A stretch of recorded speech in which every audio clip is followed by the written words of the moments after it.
Hello, everyone. This is Queen Petey, and I am here today with Anissa Abdurrahim. She is another survivor of COVID-19 and the next installment for our awesome series. So, my first question to you is, where are you located? I live in Parkville, Maryland, which is basically Baltimore, but It's like in a yeah, whole, I'm in okay. Baltimore City in a little park called Parkville, but it's Oh, it's it's Baltimore City. okay. All right. So, when did you guys go on lockdown? When everything first started with COVID, Mhm. I think I want to say March 19th was when stuff finally really started to hit for me. I was like, wait, this thing is real. Like at first it was like they're talking about this disease, this virus, or whatever. But it started to really hit around March, I want to say 19th. I know my job closed March 23rd. And Okay. when my job shut down, I knew it was real because they don't shut down for nothing. Okay. So I'm a drug counselor and we deal with recovering addicts. So we can't shut down. They need us. Yeah. So we were considered quote unquote essential. So yeah, they shut us down March 23rd and we were working from home. And that's when I knew it was serious. Okay. So, when after the shutdown,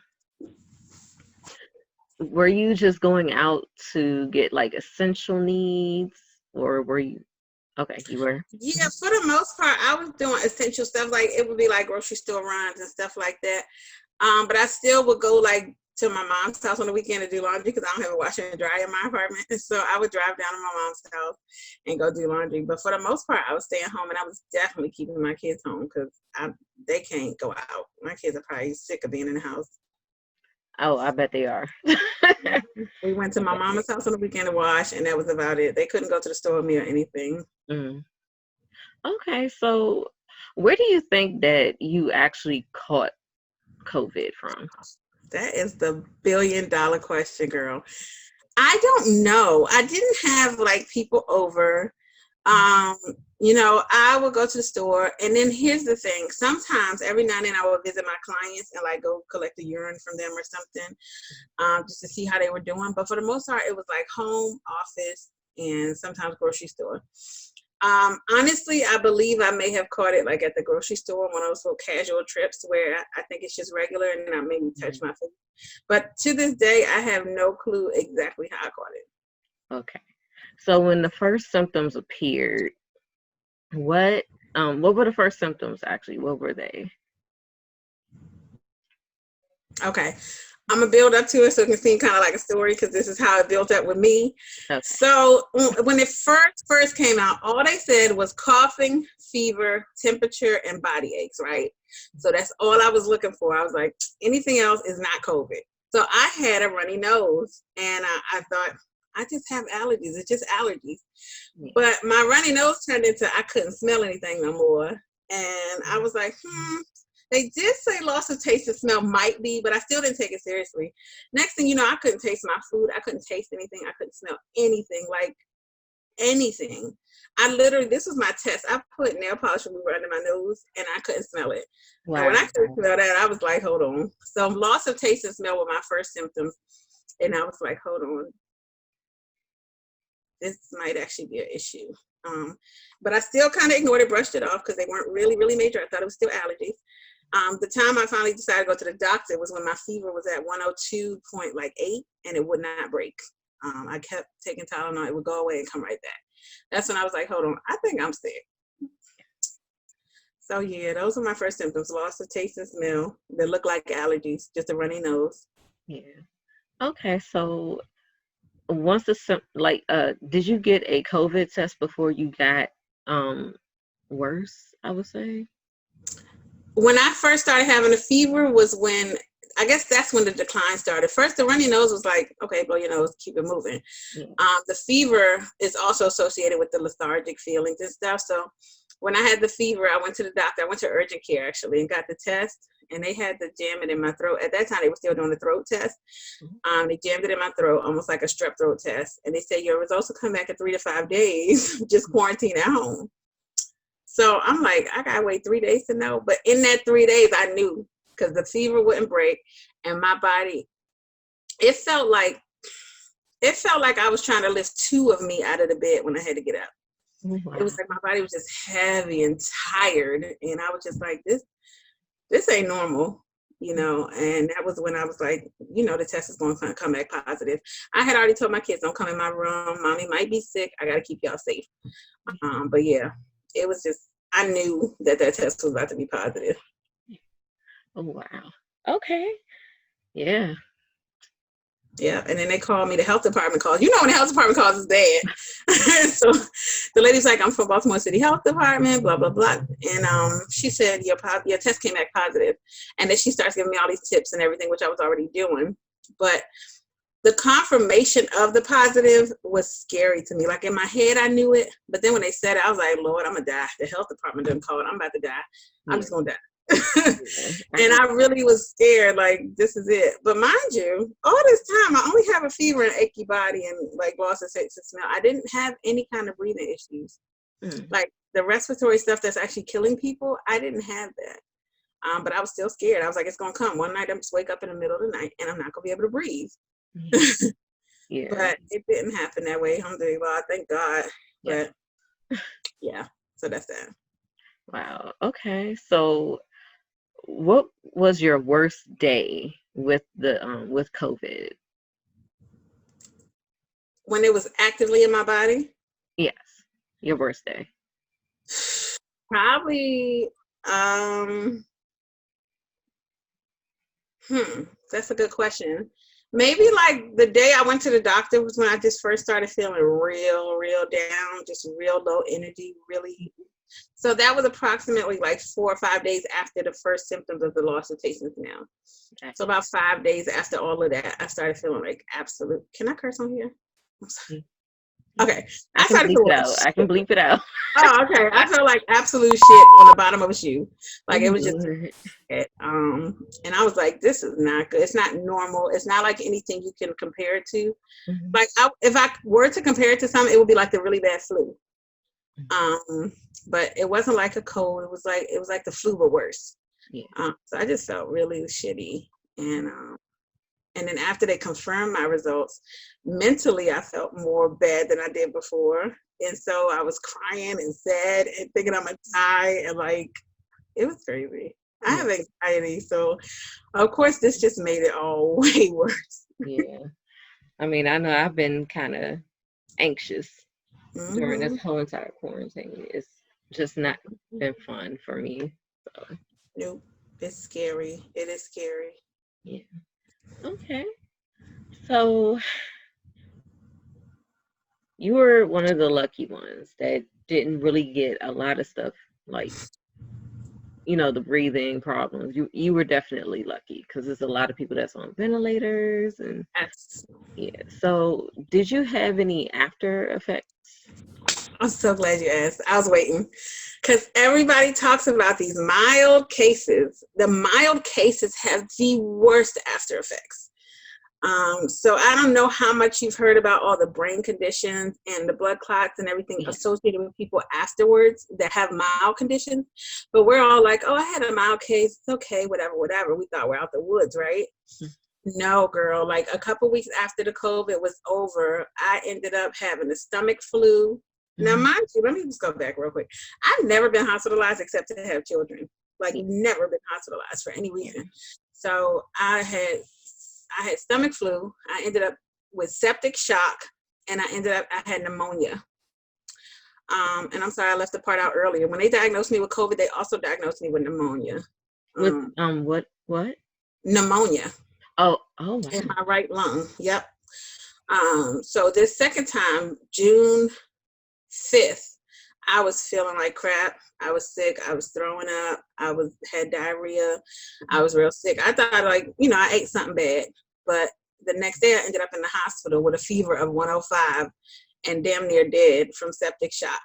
And things like this did not happen to me. And I'm not saying it like I'm invincible or anything, but it just didn't happen to me. You know what I mean? So easily. And so I'm just like, I really firmly in my heart of hearts believe that all of that was a residual effect of my immune system being weakened by COVID.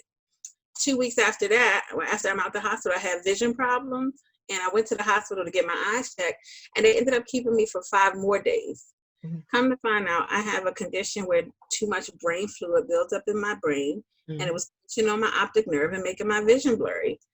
And none of that was an issue before. I could see perfectly fine before all of this. So I think that COVID is 100% directly related to all of the health issues I've had since having it.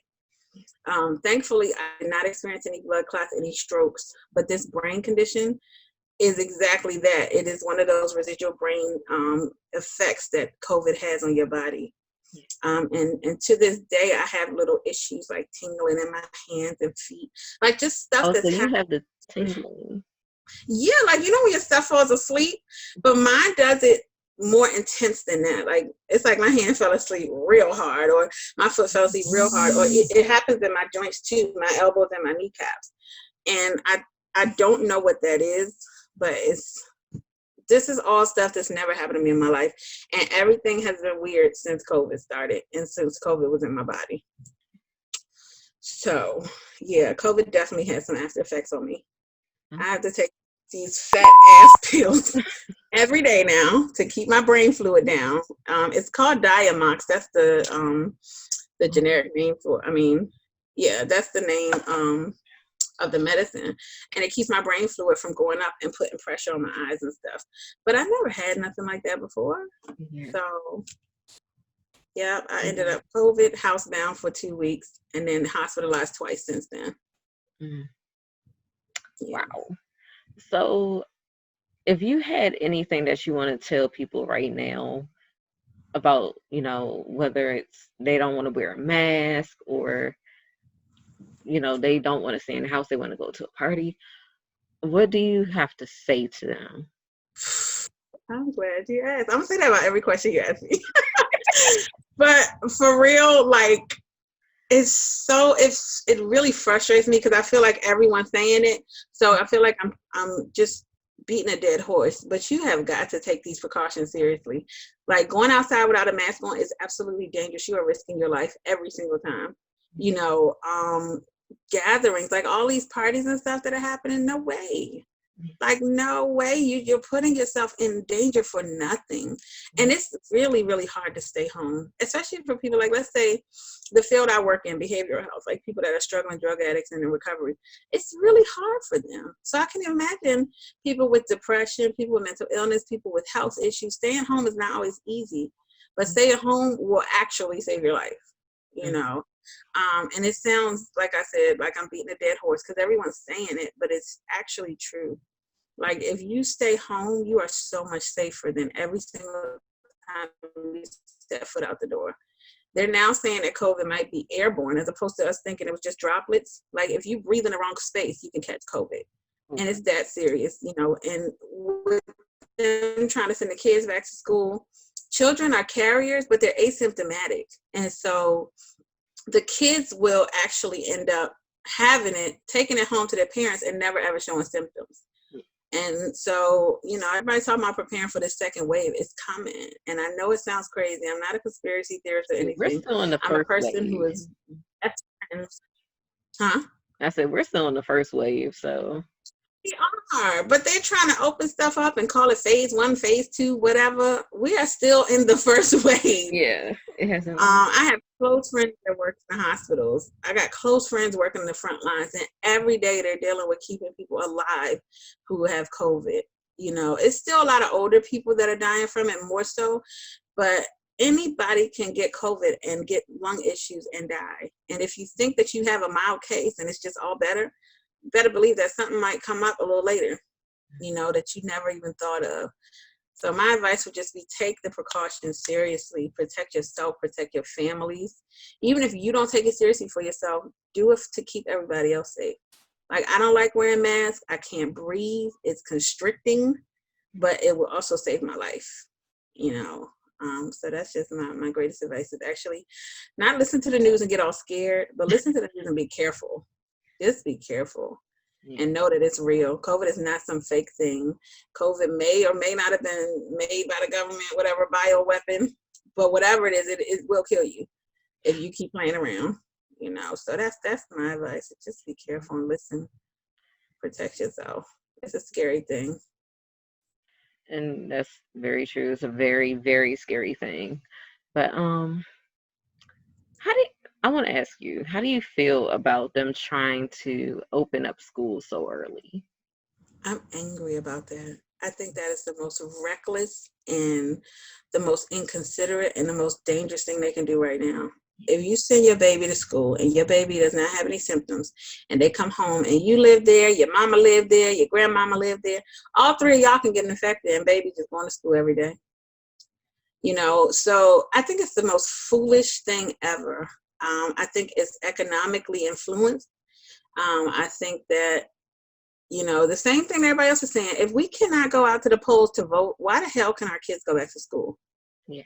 Get out of here. Like, really? You understand? And then the thing is, they're putting parents in a really bad position because moms and dads all over America need to go back to work. You know what I mean? They need to work. And so out of desperation, they're going to send their kids to school because I need somewhere for my child to go so that I can work, so I can provide for us. And so they have to send their kids back to school, especially younger kids. Like teenagers, maybe not.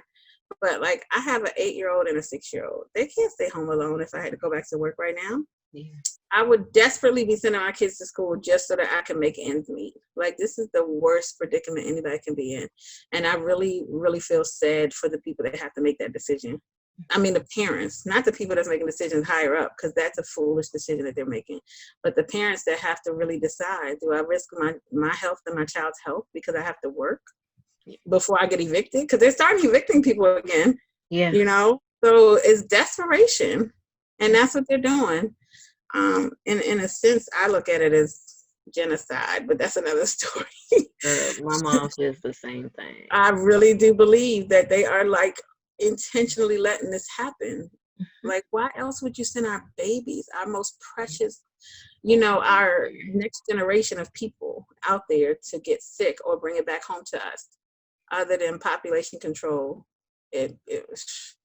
I don't know. I'm not a conspiracy theorist, though. Like I said, I just be having my little thoughts about things. Look, I said some of this stuff at the beginning of this before, like they did lockdowns and everything. I was like, this sounds like population control.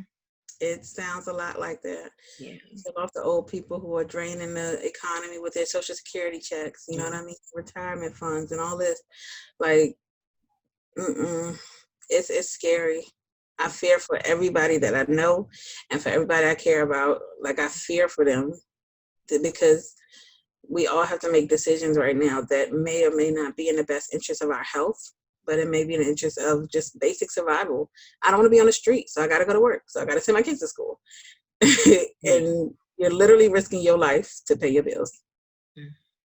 So yeah, I'm not okay with them sending our babies back. And if my kids had to go back, they gave us a choice. They're going to do virtual, but when they gave us the choice, I was like, hell no. Yeah. Hell no, they're not going back. My babies are doing virtual learning until further notice. And I do not blame you. I don't know if you've seen the picture of I think it's Paulding, Georgia, and they sent the kids back to school, and you saw that. Okay, so what are your thoughts on that? Because you're a mom, so it's like you have more of an opinion. What are my thoughts? I was cursing at the picture. Like, what the freak is going on here? Yeah. The kids don't even have to wear masks there. They're not enforcing the mask wearing. Like, that in itself is a problem. If the kids came into school, they very well, at the very least, they shouldn't all be in that school. That's way too many people in one space. But if you are going to have them back, they should be forced to wear the mask. Not a little bit, not wear it under your nose, like fully wearing your mask. And if you don't, you get sent home. Yeah. Like, that's how heavy they need to be enforcing that.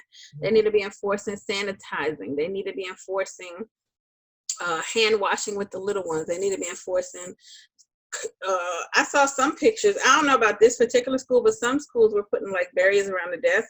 Yeah. I think that's a very genius idea, because while I'm at my desk doing my work, I'm not, out in the open. I'm disappointed. I'm very disappointed. And like I said, parents that either don't believe there's a problem or are, desperately sending their kids back are the ones making these decisions. Mm-hmm. So I definitely disagree with it. I think it's very dangerous, and I'm afraid for what the next part of this is going to be in a couple of weeks. Because in a couple of weeks, what they're going to say is the numbers went up, the death toll went up, the kids' schools are closed again. That's what's going to happen. We know this. It's predictable. So I strongly disagree with it. Okay. Well, I thank you oh so much for giving me this interview. I You're definitely very welcome. appreciate it. And You're very welcome. oh, thank you. But everybody, this was Anissa Abdulrahim, COVID survivor. Yes, indeed. And we go way back, don't we? We go back to the elementary days. Elementary. Yeah. Thank Long God for time. social media. We've been able to keep up for this long, you know? Yeah. Really appreciate you reaching out to me. I really appreciate being able to do this. I remember, this is just the last part, I'm not going to go on a rant, but I remember through this whole journey of being sick, I shared it on the internet because I would like people to have information, you know, from someone, not someone who read about it or my sister's cousin's brother had it. I had it. I know it. I know it very well, and I know that it can wreak havoc on your life at the time and after the fact. So I just want to spread information. I want you to share things that may benefit others. And if anybody, you are more than welcome to, I'm going to send you the checklist I have for people with COVID of things that they should do. If anybody you know needs that, I got that straight from an ICU nurse working right on the front lines. She said what they do in the hospital to keep these people alive. So, yeah. Definitely send that to me. I'm so glad I was able to do this. Thank you so much. No problem, hon. All right, you guys. So stay awesome, stay safe, stay home, wear a mask. Please, Lord, wear a mask. All right. Wait a minute. All right. Bye.